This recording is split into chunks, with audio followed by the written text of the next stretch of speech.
আপনার মা শেখ হাসিনা, আপনারা কি কোনোদিনও ফিরবেন বাংলাদেশে?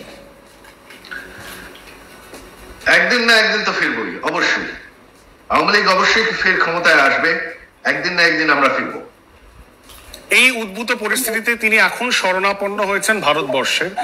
ভারত অবশ্যই বন্ধু রাষ্ট্র এবং আপনাদের পরিবারের সাথে ভারতের যে রাজনৈতিক মহলে যে শীর্ষ নেতৃত্ব, তাদের একটা অনেক দিনের ঐতিহাসিক সখ্যতা রয়েছে।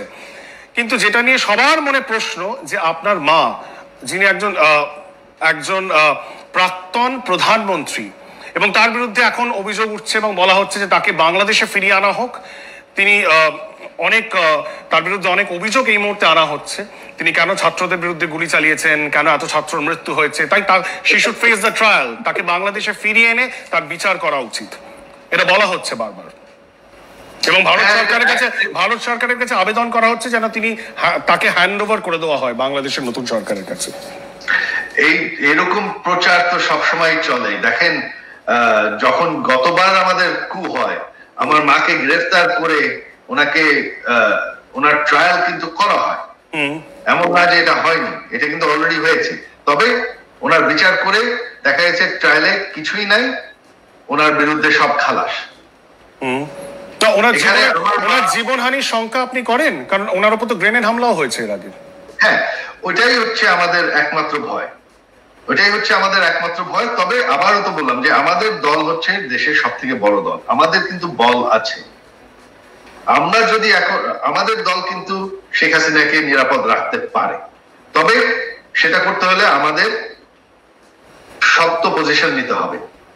আমরা কিন্তু আমাদের নিরাপত্তা নিশ্চিত করতে পারি, তবে সেটা করতে হলে আমাদের লড়াই করতে হতে পারে। আমি সেই লড়াই চাই না। আমি কিন্তু এইটা একটু সবাইকে একটু জানাতে চাই, বিশ্বকে জানাতে চাই যে আপনারা যদি মনে করেন যে আওয়ামী লীগ মরে গেছে, আওয়ামী লীগ মরে নাই। আপনারা যদি মনে করেন যে আওয়ামী লীগের কোনো সাপোর্ট নাই, সেটা কিন্তু ঠিক না। আপনি আওয়ামী লীগের কর্মীদেরকে কি বার্তা দেবেন? যারা দেখছেন এই মুহূর্তে, অনেক মানুষ দেখছেন, বার্তাটা কি দেবেন তাদেরকে? কারণ তারা তো মার খাচ্ছেন এই মুহূর্তে বাংলাদেশে। আমরা তাদেরকে ঠেকিয়ে রেখেছি যে তোমাদের উল্টা মারামারি করার দরকার নেই। আস্তে আস্তে দেখবেন, সময়তে আপনারা দেখবেন কি হবে। তারা তো প্রাণহানি পর্যন্ত হচ্ছে, তাদেরকে তো বাঁচাবার কেউ নেই, তাদের প্রাণহানি হচ্ছে। শীর্ষ নেতৃত্ব তো বাংলাদেশে নেই, আপনি আছেন আমেরিকাতে, আপনার মা রয়েছেন ভারতবর্ষে। না, আপনি যদি এখন দেখেন, আজকের থেকে কিন্তু তাদের উপর হামলা অনেকটা কমে গেছে, কারণ আমাদের নেতা কর্মীরা এখন নিজেদের নেতাদের পাহারা দিচ্ছে। তারা নিজেদেরকে সংগঠিত করতে পারছেন? হ্যাঁ, সংগঠিত হচ্ছে। শেখ হাসিনা এরপর কোথায় যাবেন? তার অভিমুখটা কোথায়? আমরা তো শুনছি লন্ডন আপনাদেরকে অ্যাসাইলাম দিতে রাজি নয়, আমেরিকা ভিসা ক্যান্সেল করে দিয়েছে বলে এমন একটা খবর পাওয়া যাচ্ছে। আমরা ঠিক জানি না উনি কি ফিনল্যান্ডে যাবেন, উনি কি স্ক্যান্ডিনেভিয়ান দেশগুলিতে যাবেন, উনি যাবেন কোথায়? এই বিষয়ে আপনার যতগুলো খবর ছড়ছে এগুলো সম্পূর্ণ গুজব। তিনি এখন পর্যন্ত কোথাও অ্যাপ্লাই করেন নাই, ইউকে তে অ্যাপ্লাই করেন নাই, আমেরিকায় তো অ্যাপ্লাই করেন নাই, ফিনল্যান্ডে অ্যাপ্লাই করেন নাই, তিনি কোথাও অ্যাপ্লাই করেন নাই অ্যাসাইলামের জন্য। ওনার এ পর্যন্ত কোনো পরিকল্পনা নাই কোথাও যাওয়ার। ওনার উদ্দেশ্য হচ্ছে অতি শীঘ্রই বাংলাদেশে ফিরে যাওয়া, রাজনীতি করার জন্য বা রিটায়ার করার জন্য, বা তিনি চান বাংলাদেশে ফিরে যেতে। তিনি কি রাজনীতিতে থাকবেন বা রাজনীতিতে প্রত্যাবর্তন করবেন, না রাজনীতি থেকে সরে যাবেন? এটা কোনো সিদ্ধান্ত নেওয়া হয়নি, বাট এখন যেহেতু আমাদের দলকে আবার সংগঠিত করতে হচ্ছে, এটা তিনি করছেন। কারণ আপনি এর আগে বলেছিলেন যে তিনি খুব অভিমানী, তিনি দুঃখ পেয়েছেন, তিনি অভিমানে বাংলাদেশ ছেড়েছেন। হ্যাঁ, সেটা আমরা সবাই অভিমান করেছিলাম। তবে পরের দিন যখন দেখি যে আমাদের নেতাকর্মীদেরকে হত্যা করা হচ্ছে, তখন আমরা বললাম যে আমাদের নেতাকর্মীদেরকে ছেড়ে দেওয়া যাবে না, তাদেরকে অর্গানাইজ করতে হবে, তাদেরকে নিরাপদ রাখতে হবে, আর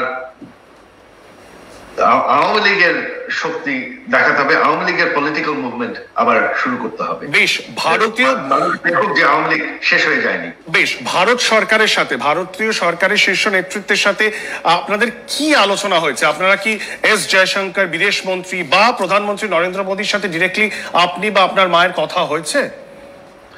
আমি কারোর সাথে কথা বলি নাই, কি আলোচনা হয়েছে আমি জানি না। মানে আপনি কি খোঁজ নিয়েছেন, খবর পেয়েছেন যে আপনার মায়ের সাথে তাদের কথা হয়েছে কিনা? কারণ তিনি তো একটা এয়ার বেসে এই মুহূর্তে শরণাপন্ন হয়েছেন। না, শুনেছি কথা হয়েছে, কি কথা হয়েছে আমি জানি না। তবে আমি প্রথমেই প্রধানমন্ত্রী মোদীকে আমার কৃতজ্ঞতা জানাতে চাই, আন্তরিক কৃতজ্ঞতা। আমার মার জান বাঁচিয়ে দিয়েছেন। তবে ভারতীয় সরকারকে আমি একটি কথা বলবো যে ভারতের ইস্টার্ন সাইডে সিকিউরিটি এবং মাইনরিটিসদেরকে নিরাপদ রাখতে শুধুমাত্র একটি সরকার সক্ষম হয়েছে, সেটা হচ্ছে আওয়ামী লীগ। আর একমাত্র আওয়ামী লীগই পারবে এটা। আওয়ামী লীগ একমাত্র গ্যারান্টিড, আপনারা যদি চান যে বর্ডার সিকিউর থাকবে আর হিন্দুরা, বাংলাদেশের হিন্দুরা সিকিউর থাকবে, একমাত্র গ্যারান্টি আছে যদি আওয়ামী লীগ ক্ষমতায় থাকে। আর সেটার জন্য কিছু প্রয়োজন নাই, সেটার জন্য শুধুমাত্র প্রয়োজন যে একটা নির্বাচন এবং একটা ফ্রি এন্ড ফেয়ার নির্বাচন, যেখানে আওয়ামী লীগের উপর আর হামলা না করা হয়। যে দেশ ইলেকশন হয়, আমি কনফিডেন্ট যে আওয়ামী লীগ এখন আবার। বেশ, আপনার দেশ আমাদের পার্শ্ববর্তী দেশ, সেই দেশের তৈরির মুহূর্তে ভারত পাশে ছিল।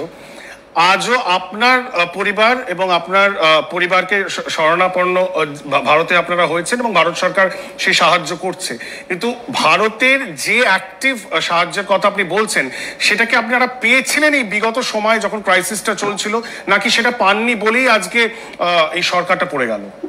না, তখন মানে এই সিচুয়েশন, আমার মার উপর আক্রমণ হওয়ার আগ পর্যন্ত, তো মানে গণভবনে আক্রমণ হওয়ার আগ পর্যন্ত ভারতের সাথে, ভারতের এখানে কোনো ইনভলভমেন্ট ছিল না।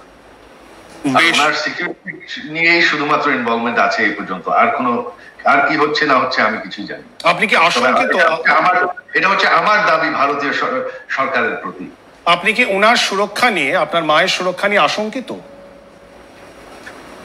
না, বর্তমানে না, ভারতে তিনি অবশ্যই। ভারতে নয়, বাট আমি বলছি আগামী দিনে, ভবিষ্যতে এটা আমাদের নিশ্চিত করতে হবে। লক্ষ লক্ষ যে হিন্দু পরিবার যারা বাংলাদেশে অবস্থান করছেন, যারা বাংলাদেশে রয়েছেন, বাংলাদেশি নাগরিক, তাদের কি হবে? কারণ আমরা এখনো শুনছি কিছু কিছু অঞ্চল রয়েছে বর্ডারে, পশ্চিমবঙ্গের সাথে যেসব বর্ডার অঞ্চলগুলি রয়েছে, সেখানে তারা আসছেন এবং তারা বলছেন যে ভারতে আশ্রয় দেওয়া হোক, এবং এটা নিয়ে ভারতীয় যে প্রশাসন তারা খুব উদ্বিগ্ন। এটার একটা মাত্র সলিউশন, এটা ইতিহাসে দেখা আছে, একটা মাত্র সলিউশন এখন, যে দ্রুত বাংলাদেশে নির্বাচন হোক, আওয়ামী লীগের উপর নির্বাচন থামুক, আওয়ামী লীগ যাতে একটা লেভেল প্লেইং ফিল্ড হয়, এইটা নিশ্চিত করলেই আমি কনফিডেন্ট যে আওয়ামী লীগ ক্ষমতায় আসবে আর আমরা এই সিচুয়েশনটাকে কন্ট্রোল। মানে হিন্দু পপুলেশন বাংলাদেশে সুরক্ষিত থাকবে, তারা বাঁচবেন, নাকি একটা বিশাল বড় পলায়ন হবে এবং তাদেরকে পশ্চিমবঙ্গে, ভারতবর্ষে চলে আসতে হবে? এটা তো আমি, আওয়ামী লীগ যদি ক্ষমতায় ফের আসে তাহলে আমি নিশ্চিত বলতে পারবো তারা নিরাপদ থাকবে। আওয়ামী লীগ ক্ষমতায় না থাকলে কি হবে সেটা আমি বলতে পারবো। প্রশ্নটা আপনাকে রাখতে চাই, তাহলে আপনার মা শেখ হাসিনা, আপনারা কি কোনোদিনও ফিরবেন বাংলাদেশে? একদিন না একদিন তো ফিরবই, অবশ্যই।